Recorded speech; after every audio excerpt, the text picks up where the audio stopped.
ഈരാറ്റുപേട്ടയുടെ ചിരകാല സ്വപ്നത്തിന് ചിറകുമുളപ്പിച്ച് mini civil സ്റ്റേഷന്റെ നിർമ്മാണോദ്ഘാടനം റവന്യൂ വകുപ്പ് മന്ത്രി കെ രാജൻ നിർവഹിച്ചു. വടക്കേക്കരയിൽ നിർദ്ദിഷ്ട സിവിൽ സ്റ്റേഷൻ ഭൂമിക്ക് സമീപം നടന്ന ചടങ്ങിൽ Poonjar MLA. Advocate Sebastian Kulathunkal അധ്യക്ഷത വഹിച്ചു. സിവിൽ സ്റ്റേഷൻ നിർമ്മാണത്തിന് നിരവധി കടമ്പകൾ കടന്നാണ് നിർമ്മാണോദ്ഘാടനം വരെ എത്തിയതെന്ന് എം.എൽ.എ. പറഞ്ഞു. ജില്ലാ കലക്ടർ ചേതൻകുമാർ മീണ ഐ.എ.എസ്. സ്വാഗതമാശംസിച്ചു. എ.ഡി.എം. കെ.പി. ജയകുമാർ, വിവിധ രാഷ്ട്രീയ കക്ഷി പ്രതിനിധികളായ രമാമോഹൻ, സുനിൽ പാണ്ഡൻ കല്ലേൽ, എം.ജി. ശേഖരൻ, ജെയിംസ് ജോസ് വലിയവീട്ടിൽ, നിഷാദ് നടക്കൽ, വ്യാപാരി വ്യവസായി ഏകോപന സമിതി unit president AMA. Khader, Erattupetta block development forum president professor AM. Rasheed, tahsildar in charge Sajimon Mathew എന്നിവർ സംസാരിച്ചു. ടെൻഡർ പോലുമാകാതെ നിർമ്മാണോദ്ഘാടനം നടത്തുന്നത് പ്രഹസനവും ജനങ്ങളെ കബളിപ്പിക്കുന്നതുമാണെന്നാരോപിച്ച് യു.ഡി.എഫ്. ഉദ്ഘാടന ചടങ്ങ് ബഹിഷ്കരിച്ചു. നിത്യവും നിൻകൃപാകടാക്ഷങ്ങൾ ഏകണേ ഞങ്ങൾക്കെപ്പോഴും പാരിലാലംബഹീനരായോരെ സേവിപ്പാൻ ശക്തി നൽകണം. ആരുടെയെങ്കിലും കണ്ണിൽ പൊടിയിടാൻ നിർദ്ദേശങ്ങൾ വയ്ക്കുകയും അഭിപ്രായങ്ങൾ പറയുകയും പ്രസ്താവന നടത്തുകയും ചെയ്യുന്ന രീതി എനിക്കില്ല, ഞാൻ പ്രദാനം ചെയ്യുന്ന മുന്നണിക്കുമില്ല. അതുകൊണ്ട് തന്നെ ഒരു കാര്യം നടക്കണമെങ്കിൽ അതിനുള്ള അടിസ്ഥാന സൗകര്യങ്ങൾ ഉണ്ടോ എന്ന് പരിശോധിച്ച് നടത്താൻ കഴിയും എന്നുണ്ടെങ്കിൽ മാത്രമേ അതിന് മുന്നോട്ട് ചൂട് വയ്ക്കാറുള്ളൂ. അതുകൊണ്ട് തന്നെ ഇവിടെ ഏതാണ്ട് 3 ഏക്കർ അടുത്ത് റവന്യൂ ഭൂമി ഉണ്ടെന്നും ആ റവന്യൂ ഭൂമിയിൽ സ്ഥാപിക്കാം എന്നുള്ള കാഴ്ചപ്പാടിൽ തന്നെയാണ് ഈ സിവിൽ സ്റ്റേഷന്റെ നിർദ്ദേശം മുന്നോട്ട് വെച്ചത്.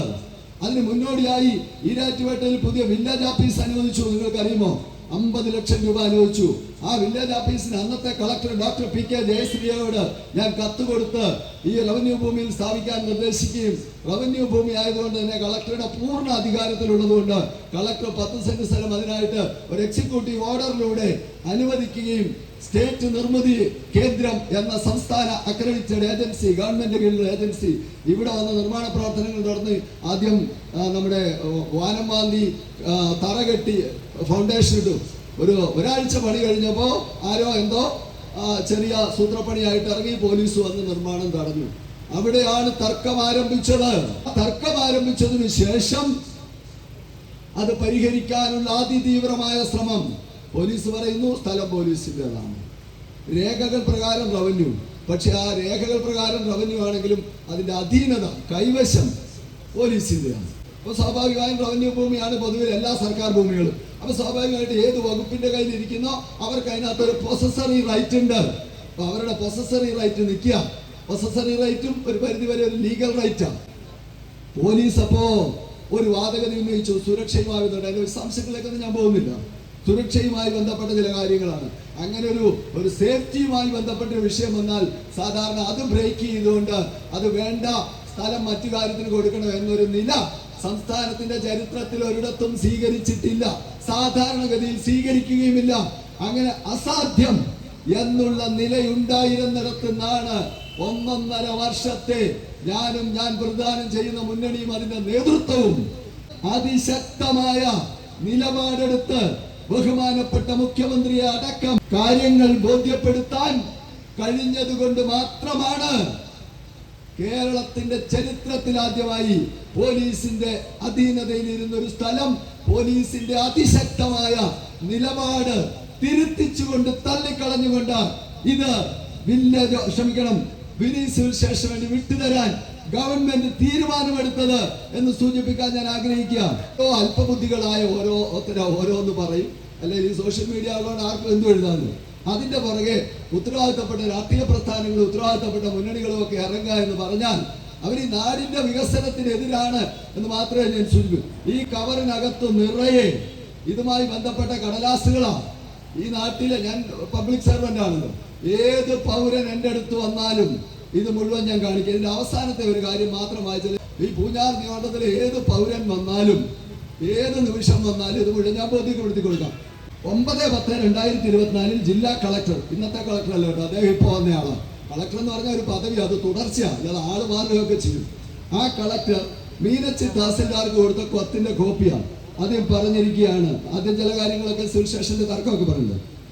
ബഹുമുഖ്യമന്ത്രിയുടെ അധ്യക്ഷതയിൽ 4/7/2024 12:30 ചേർന്ന യോഗത്തിൽ ഭൂമി തർക്കം പരിഹരിച്ചിട്ടുള്ളതും ഈരാറ്റുപേട്ട വില്ലേജിൽ ബ്ലോക്ക് നമ്പർ 48 റീസർവേ നമ്പർ 4913 പെട്ട 1.1320 ഹെക്ടർ റവന്യൂ പുറമ്പോക്ക് ഭൂമിയിൽ നിന്നും 50 സെന്റ് ഭൂമി മിനി സിവിൽ സ്റ്റേഷൻ പണിയുന്നതിന് അനുവദിച്ചിട്ടുള്ളതാണ്.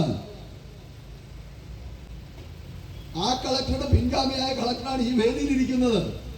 ഈ കളക്ടറെല്ലാം ഉൾപ്പെടുന്ന വകുപ്പ് ഭരിക്കുന്ന മന്ത്രിയാണ് ഏതാനും നിമിഷങ്ങൾക്കകം ഓൺലൈനിൽ വന്നത് പ്രഖ്യാപിക്കാൻ പോകുന്നത്.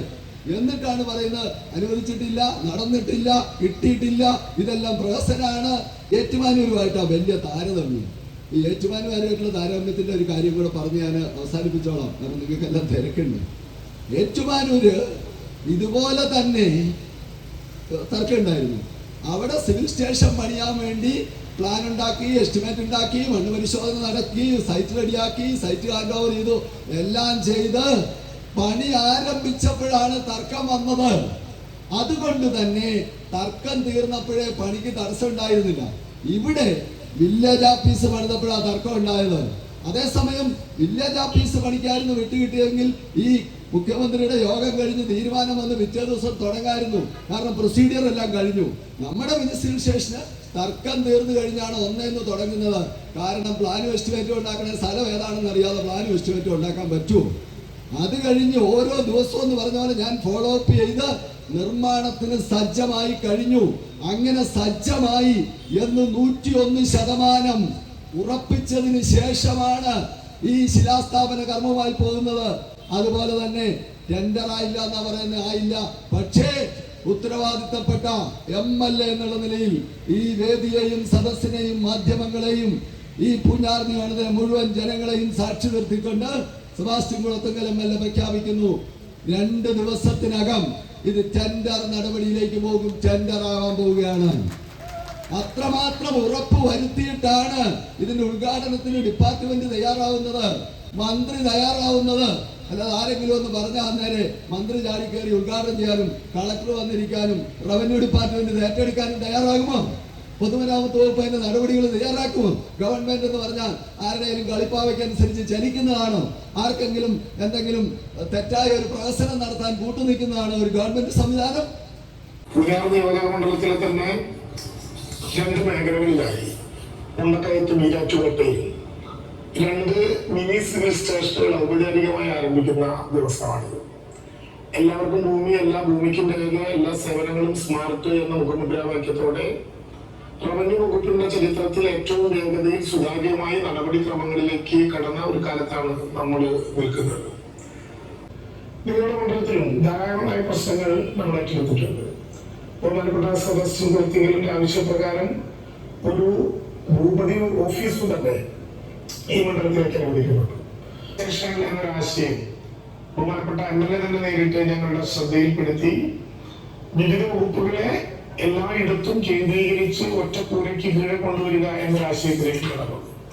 അതിന്റെ പണം ലഭ്യമാക്കാൻ, അതിന്റെ എല്ലാ വിധത്തിലുള്ള സാങ്ഷനുകളും കിട്ടാൻ ഞങ്ങൾ നല്ലതുപോലെ നിർബന്ധിച്ച് അതിന്റെ നേതൃത്വപരമായിട്ടുള്ള പങ്കുവഹിച്ചത് പ്രിയപ്പെട്ട നിങ്ങളുടെ MLA സെബാസ്റ്റ്യൻ കുളത്തുങ്കലാണ്. അദ്ദേഹത്തിന്റെ നേതൃത്വത്തിൽ നടക്കുന്ന വികസന പ്രവർത്തനങ്ങൾ തീർച്ചയായും നമ്മുടെ മണ്ഡലം തുടർച്ചയായി ആഗ്രഹിക്കുന്ന പ്രവർത്തനങ്ങളാണ് എന്ന് പ്രത്യേകിച്ച് പറയേണ്ടതില്ല. നിങ്ങളുടെ എല്ലാ അനുവാദത്തോടുകൂടി ഈരാറ്റുപേട്ട മിനി സിവിൽ സ്റ്റേഷന്റെ നിർമ്മാണോദ്ഘാടനം നിർവഹിച്ചതായി സന്തോഷപൂർവ്വം അറിയിക്കട്ടെ. സർക്കാർ സേവനങ്ങൾ പൊതുജനത്തിന് സുഗമമായും സുതാര്യമായും ഉറപ്പുവരുത്തുന്നതിന് ഈരാറ്റുപേട്ട വില്ലേജും അടിമുടി മാറുകയാണ്. ഈരാറ്റുപേട്ട മിനി സിവിൽ സ്റ്റേഷന്റെ കർമ്മ പദ്ധതികളെല്ലാം ഫലമണിയട്ടെ എന്ന് ആശംസിക്കുകയും